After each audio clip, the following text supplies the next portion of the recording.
तो आज हम लोग न्यू चैप्टर स्टार्ट करने वाले हैं ना।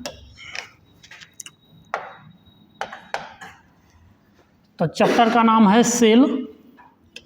लिखो हेडिंग में, चैप्टर क्या है? सेल, यानी कहे द यूनिट ऑफ लाइफ, जीवन की इकाई। सेल का हिंदी क्या होता है? सेल का हिंदी कोशिका, यानी कहे तो जीवन की इकाई,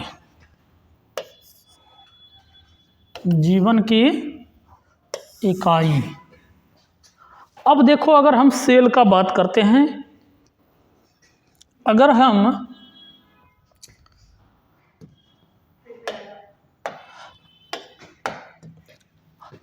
सेल का बात करते हैं, लिख लिए उसको, जीवन की इकाई।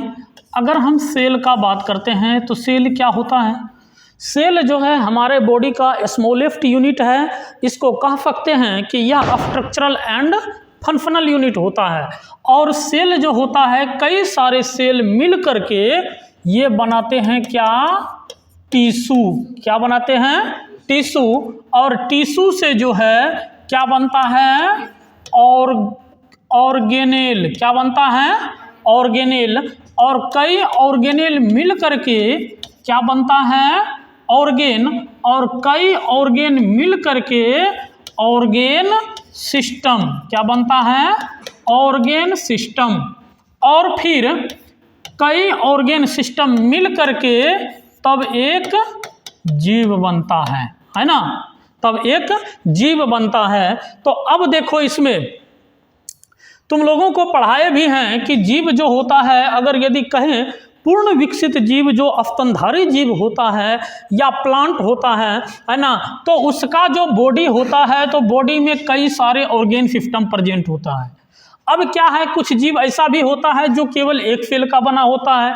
बहुत सारा जीव ऐसा है जो कि कई सारा सेल का बना होता है ना। कुछ जीव ऐसा है जो टिश्यू लेवल का होता है, कुछ ऑर्गेनेल लेवल का होता है, कुछ ऑर्गेन लेवल का होता है और कुछ ऑर्गेन सिस्टम लेवल का होता है। तो जीव चाहे कोई भी लेवल का उसका बॉडी ऑर्गेनाइजेशन हो, जीव का बॉडी ऑर्गेनाइजेशन जो है वो कोई भी लेवल का हो, तो वो फिर भी है ना, कोई भी लेवल का हो तो उसका बॉडी का जो यूनिट अगर यदि पूछे, स्मॉलेस्ट यूनिट पूछे, फंक्शनल यूनिट पूछे, स्ट्रक्चरल यूनिट पूछे, तो वो क्या हो जाएगा? सेल होगा ना। सेल जैसे मान के चलो, एक छोटा सा मान के चलो घर बनता है या मकान बनता है, बिल्डिंग बनता है, तो क्या होता है कि छोटा छोटा ईंट लिया जाता है। उस ईंट को जो है मान लेंगे सेल। वो कई ईंट मिल करके दीवार बनता है। फिर दीवार से जो है कई दीवार मिल करके एक कमरा बनता है। फिर कई कमरा मिल करके एक मकान बनता है ना। अब एक मकान बना तो फिर जो है सो एक कैंपस में ढेर सारा मकान प्रेजेंट होता है। तो वो जो बना, कोई भी चीज बना, तो लेकिन वो जो है सो उन सब का सबसे छोटा इकाई क्या होता है? ईंट होता है ना। तो वही चीज है कि हमारा बॉडी जो है सो चाहे कोई भी लेवल का हो, टिश्यू लेवल का, ऑर्गेनेल लेवल का, ऑर्गेन लेवल का, ऑर्गेन सिस्टम लेवल का, उसका जो होगा ये यूनिट स्मॉलेस्ट यानी स्ट्रक्चरल एंड फंक्शनल यूनिट, वो क्या हो जाएगा? सेल होगा। कोई प्रॉब्लम इसमें? तो सेल के बारे में अगर हम बात करें, कहेगा सेल क्या है, तो इसका हम परिभाषा में लिख सकते हैं, है ना। सेल का परिभाषा में हम लिख सकते हैं कि यह जीवन की मूलभूत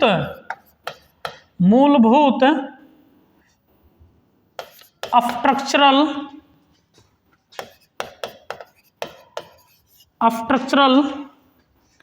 एंड फंक्शनल यूनिट होता है ना। कह सकते हैं it is the fundamental structural and functional unit of life. मतलब सेल जो होता है ये जीवन की मूलभूत क्रियात्मक एवं संरचनात्मक इकाई होता है। कोई प्रॉब्लम?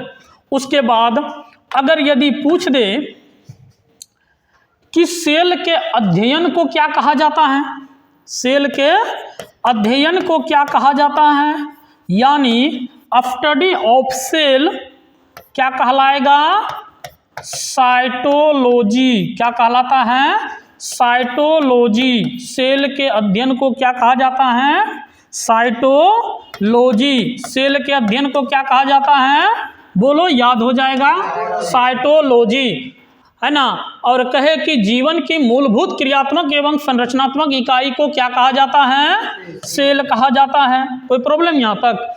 अगर यदि बोले कि फादर ऑफ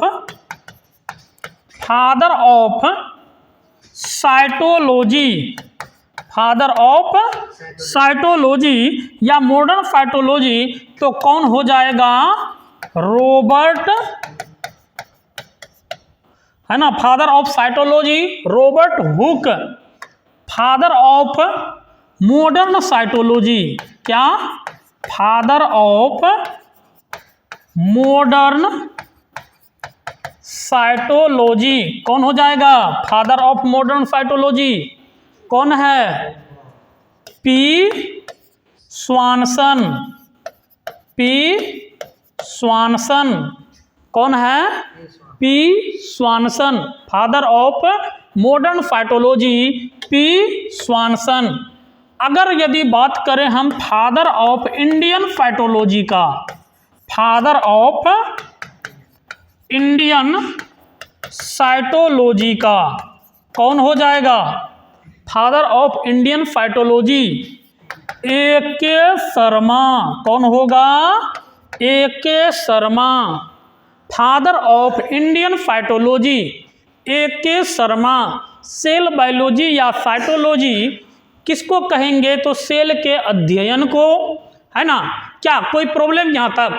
अगर यदि हम बोले कि बॉडी का स्मॉलेस्ट यूनिट क्या है, सेल, कई एक विशिष्ट प्रकार का सेल मिलके क्या बनता है, टिश्यू से क्या होता है, ऑर्गेनेल, ऑर्गेनेल से ऑर्गेन, ऑर्गेन से ऑर्गेन सिस्टम, ऑर्गेन सिस्टम से फिर ऑर्गेनिज्म बनता है ना। मतलब कोशिका, उत्तक, अंगक, अंग तंत्र और सजीव, है ना। अब अगर यदि सेल का बात करें तो यह एक जीवन की मूलभूत क्रियात्मक एवं संरचनात्मक इकाई होता है। अब जो है अगर बात करें कि स्टडी ऑफ सेल क्या कहलाता है, साइटोलॉजी। फादर ऑफ साइटोलॉजी कौन है, Robert Hooke. Father of cytology Robert Hooke. Father of modern cytology कौन हो जाएगा, पी स्वानसन। कौन हो जाएगा, P Swanson. Father of Indian cytology कौन होगा, ए के शर्मा। कौन हो जाएगा, ए के शर्मा। अब इतना चीज जब सेल के बारे में हम लोग जान लिए, तो अब ये देखेंगे कि कोई तो ऐसे होंगे जिन्होंने कि सेल का खोज किए होंगे, है ना। तो सेल का खोज का अगर यदि बात करें, कोशिका का खोज, सेल का खोज का बात करें तो कौन किया है, रॉबर्ट हुक रे। कौन किया है, रॉबर्ट हुक, है ना। कब किया है, 1665 ईस्वी में। कब किया है, 1665 ईस्वी में। रॉबर्ट हुक सेल का खोज कब किया है, 1665 ईस्वी में। अब अगर यदि बात करें कि रॉबर्ट हुक का, तो रॉबर्ट हुक जो है ये वास्तव में डेड सेल का खोज किया था। किसका, डेड सेल यानी मृत कोशिका का। अब क्या है, तो कह सकते हैं यहाँ पर कि वास्तव में रॉबर्ट हुक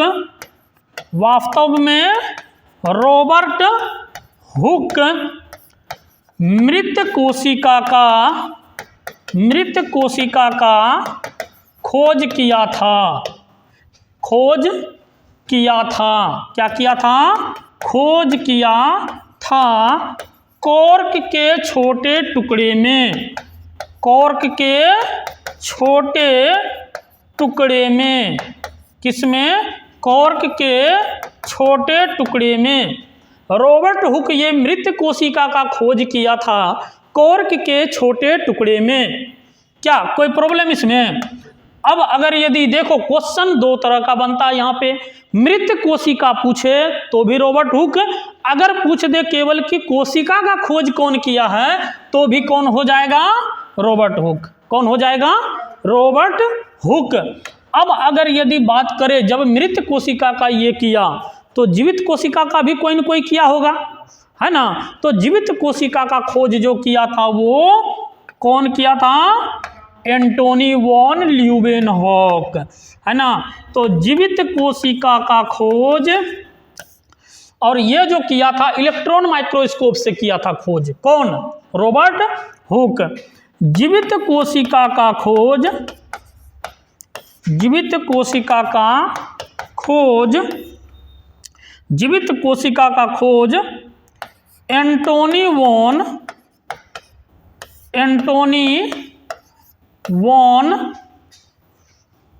ल्यूवेनहॉक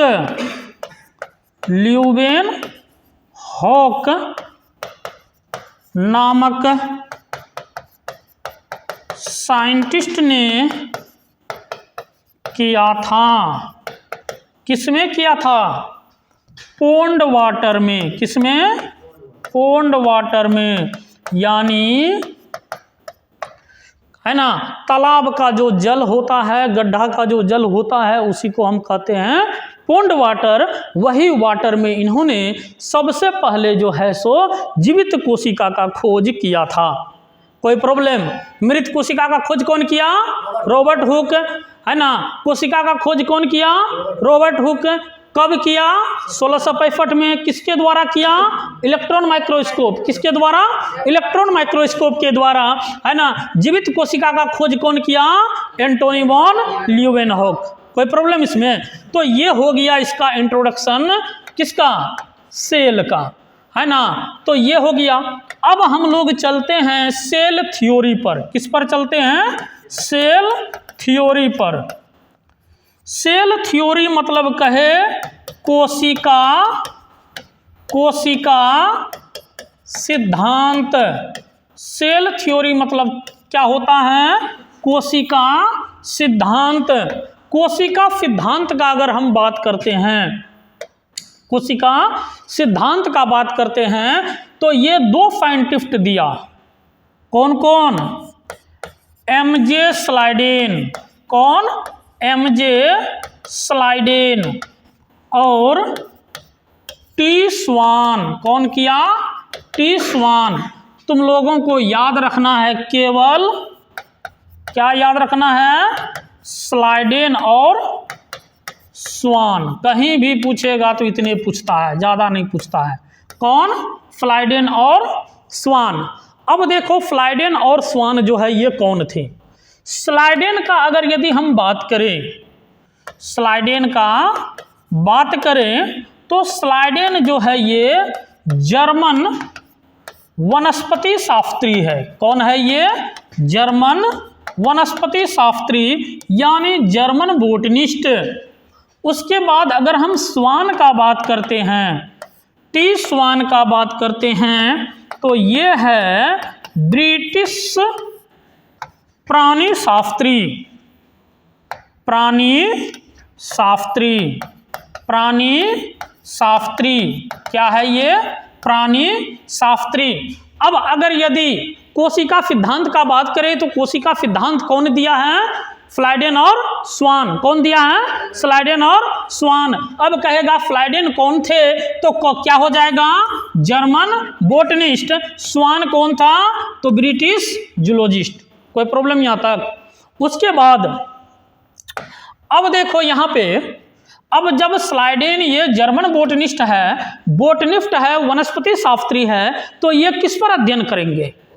पेड़ पौधा पे, है ना। तो इन्होंने कई प्रकार के प्लांट लिए और उसके टिश्यू को काट करके लिए और उस पर उन्होंने स्टडी किए। तो स्टडी करने के बाद बताए कि जितना भी प्लांट है, जितना भी पादप है, वो सभी पादप का जो है सो सेल और उसके उत्पाद के बने होते हैं। किसका बना होता है? सेल और उसके उत्पाद का। तो यहाँ पर कह सकते हैं, और ये जो स्टडी किए थे, कब किए थे? 1838 में। अगर कहेगा कोशिका सिद्धांत कब दिया गया है, तो 1839 ईस्वी में। कब?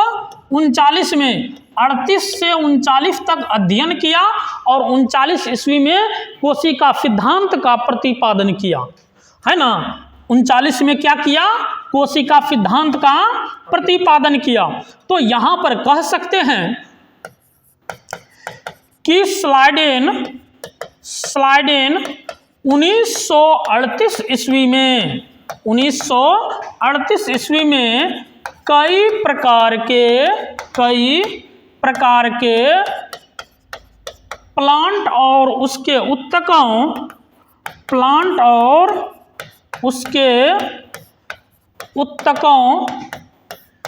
के बारे में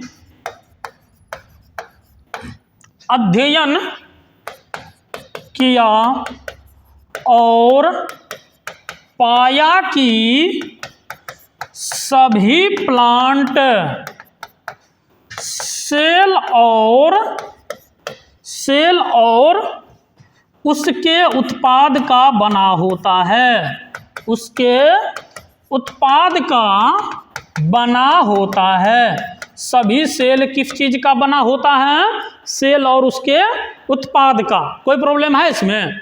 है ना। उसके बाद 1839 ईस्वी में 1838 से 39 कह सकते हैं ईस्वी में स्वान, अब जब स्वान जंतु वैज्ञानिक है तो किस पर अध्ययन करेंगे ये, है ना, जंतु पर। तो स्वान कई प्रकार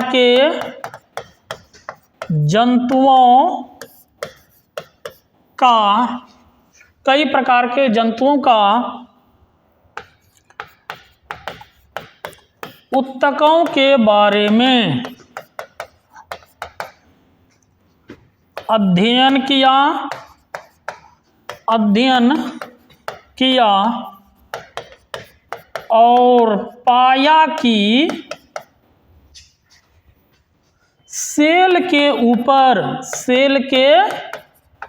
ऊपर एक मेम्ब्रेन पाया जाता है। क्या पाया जाता है? मेम्ब्रेन का हिंदी झिल्ली पाया जाता है। क्या पाया जाता है? झिल्ली पाया जाता है, जिसे आज के समय में कौन नाम से जानते हैं? Plasma membrane. क्या? प्लाज्मा मेम्ब्रेन के नाम से जाना जाता है। क्या नाम से जाना जाता है?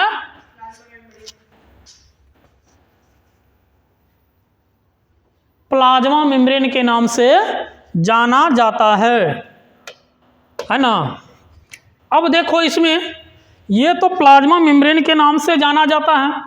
अब क्या है कि इन्होंने फिर से अपना अध्ययन के आधार पर ही, है ना, अपना अध्ययन के आधार पर ही इन्होंने प्लांट सेल पर स्टडी करना शुरू किया।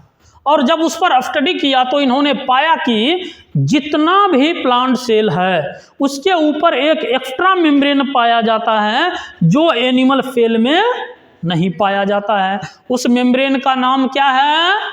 उस लेयर का नाम क्या है? सेल वॉल, यानी कोशिका भित्ति। क्या है? कोशिका भित्ति। तो कह सकते हैं कि 1839 ईस्वी में स्वान ने कई प्लांट टिश्यू एवं सेल कह सकते हैं, सेल पर अध्ययन किया और पाया कि प्लांट सेल के पास एक यूनिक कैरेक्टर पाया जाता है। एक यूनिक कैरेक्टर पाया जाता है जो एनिमल सेल में नहीं पाया जाता है, एनिमल सेल में नहीं पाया जाता है, जिसे सेल वॉल के नाम से जाना जाता है, जिसे सेल वॉल के नाम से जाना जाता है। क्या देखा, क्या देखा इसमें, इसमें क्या देखा? अब देखो, अगर यदि हम सेल थ्योरी का बात करें, सेल थ्योरी कितना साइंटिस्ट मिलके दिए हैं? 2। कौन कौन सब? स्लाइडेन और स्वान। कब दिए? 1839। देखो कंफ्यूज कर जाता है स्टूडेंट की। अब जो है 1838 की 1839, 1838 से 39 तक अध्ययन किया, लेकिन दिया कब सेल थ्योरी? 39 में। कब दिया? 39 में, है ना। अब कहेगा स्लाइडेन जो था वो कौन था? वनस्पति, जर्मन वनस्पति शास्त्री। और स्वान कौन था? British zoologist. कौन था? British zoologist. अब जब स्लाइडेन बोटनिस्ट है तो वो किसके बारे में स्टडी करेंगे? पेड़ पौधा के बारे में। तो प्लांट के सेल टिश्यू के बारे में स्टडी किए और बता दिए कि जितना प्लांट है वो सभी सेल और उसके उत्पाद का बना होता है। और 1838 से 39 में स्वान ने कई सारे जंतुओं के कोशिका और उसके उत्तकों के बारे में अध्ययन किया और पाया कि इसके ऊपर एक झिल्ली पाया जाता है, जिसे आज के समय में प्लाज्मा लेमा या प्लाज्मा मेम्ब्रेन या सेल मेम्ब्रेन के नाम से जाना जाता है। कोई प्रॉब्लम इसमें? ये हो गया। और 1839 ईस्वी में स्वान ने कई प्लांट टिश्यू एवं सेल पर अध्ययन किया और पाया कि प्लांट सेल के पास एक यूनिक कैरेक्टर पाया जाता है जो एनिमल सेल में नहीं पाया जाता है। तो वो यूनिक कैरेक्टर क्या है? सेल वॉल, है ना। तब दोनों मिलकर के 1839 ईस्वी में एक हाइपोथेसिस दिया, एक कथन दिया और बताया कि all living organism are made up of cell and their products. मतलब जितने भी सजीव हैं वो सभी कोशिका और उसके उत्पाद के बने होते हैं।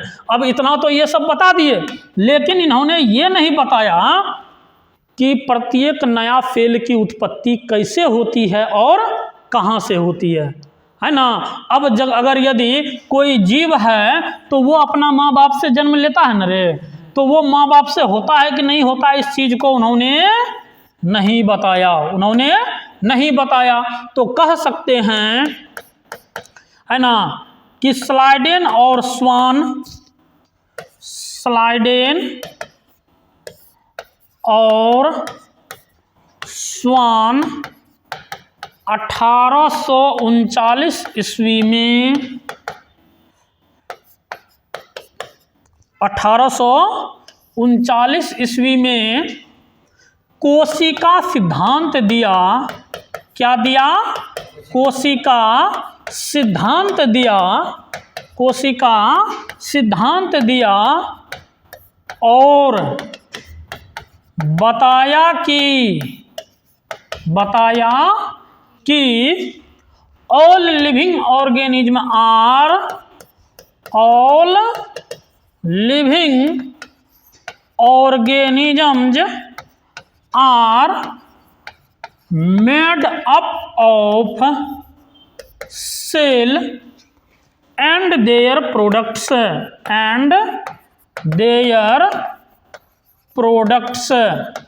है ना। Schleiden and Schwann given hypothesis in 1839 all living organism are made up of cell and their products. कोई प्रॉब्लम इसमें? तो ये हो गया। उसके बाद यहां पर कह सकते हैं, नोट में इसको ऐड कर सकते हो कि इन्होंने कोशिका सिद्धांत में ये नहीं बताया कि प्रत्येक नई कोशिकाओं की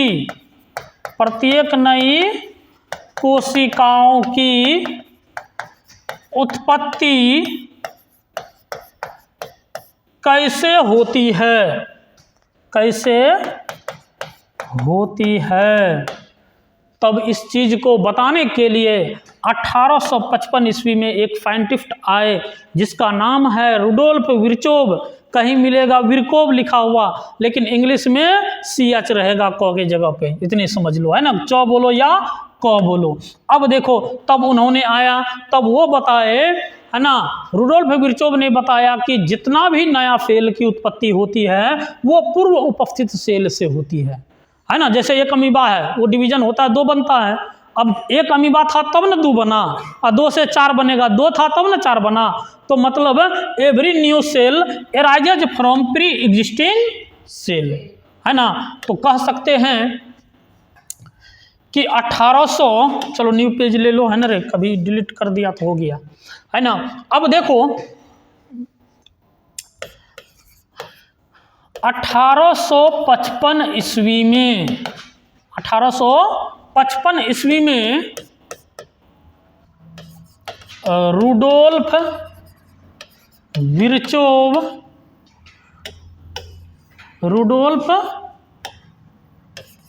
विर्चोव नामक साइंटिस्ट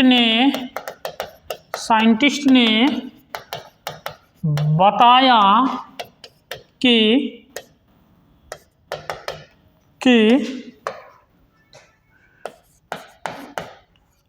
एवरी न्यू सेल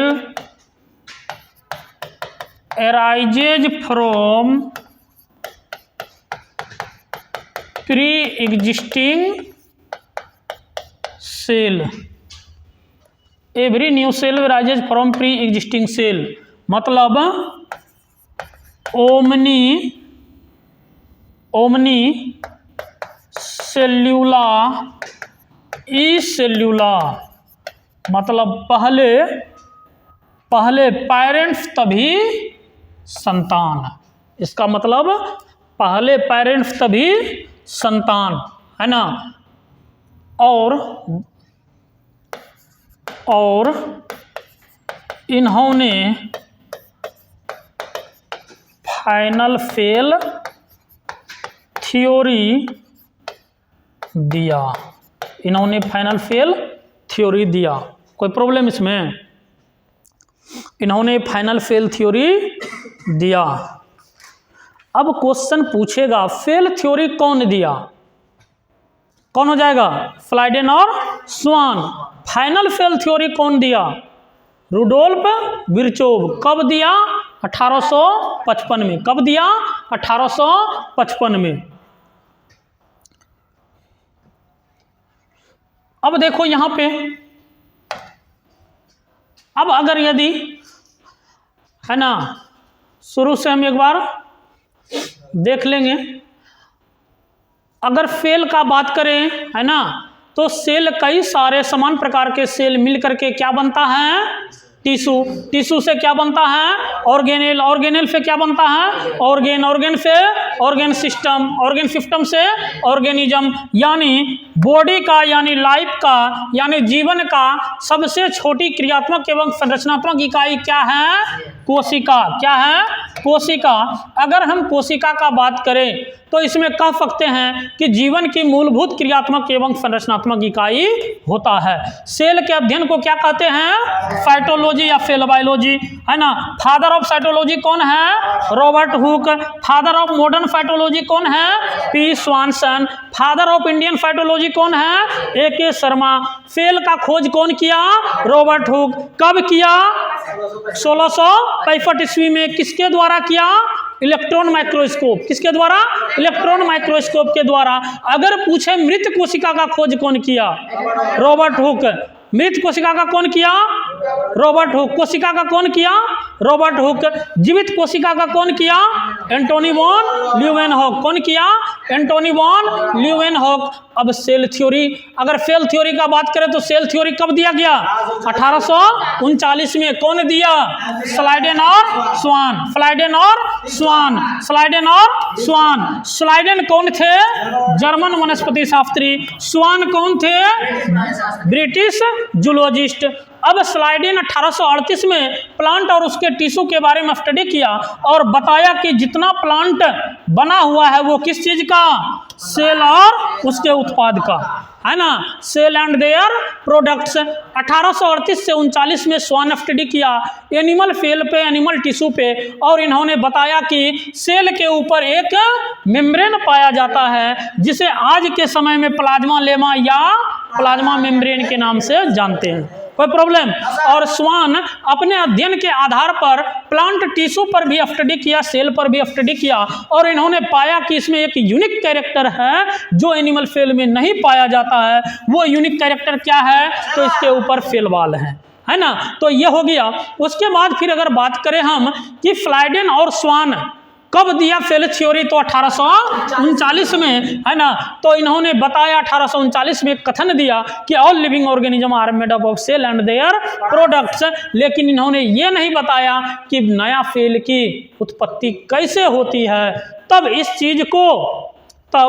इस चीज को बताने के लिए एक साइंटिस्ट आए जिसे हम रुडोल्फ विर्चोव या रुडोल्फ विर्कोव कहेंगे। इन्होंने 1855 में आया और बताया कि every new cell arises from pre existing cell. प्रत्येक नया सेल की उत्पत्ति पूर्व उपस्थित सेल से होती है। और इसी में इन्होंने बताया ओमनी सेल्यूला ई सेल्यूले ए सेल्यूला, यानी पहले जनक तभी संतति। कोई दिक्कत इसमें? ये हो गया। और इसके बाद इन्होंने फाइनल सेल दिया, मतलब सेल थ्योरी का फाइनल शेप दिया, यानी फाइनल सेल थ्योरी दिया। कोई प्रॉब्लम? तो ये हो गया। तो आज का क्लास यहीं तक। जय हिंद।